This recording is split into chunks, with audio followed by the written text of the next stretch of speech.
Naglalakad sa isang kalsada sa bahagi ng Santa Ana sa Manila ang mga kabataang ito pasado alas 11 ng gabi noong February 2. Maya-maya lang, makikita ang tila pagkuyog nila sa isang lalaki. May mga dumating namang miyembro ng Tactical Motorcycle Reaction Unit at hinuli ang nasa 12 kabataan kung saan 10 ang minor de edad. Inakala nung una na pangugulpi ang nakuna ng CCTV pero nang imbestigahan. Yung complainant natin o victim ay nagsabi na siya ay pumapasok sa isang grupo ng fraternity. At doon, nagkaroon na ng idea ang ating kapulisan na may nangyayaring hising.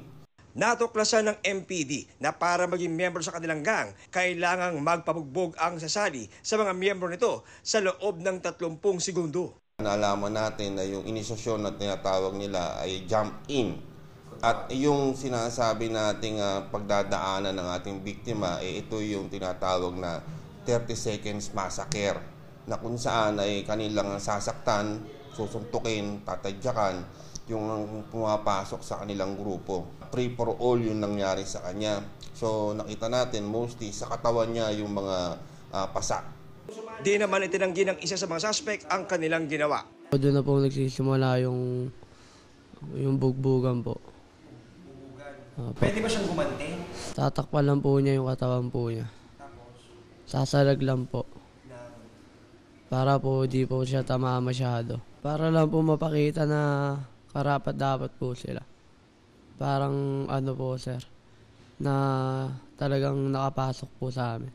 Doon sa ating pinail na kaso, Republic Act 11053 o yung tinatawag nating anti-hazing law, na kung saan pwede silang makulong ng 12 years hanggang 20 years at magmulta ng 1 bilyon.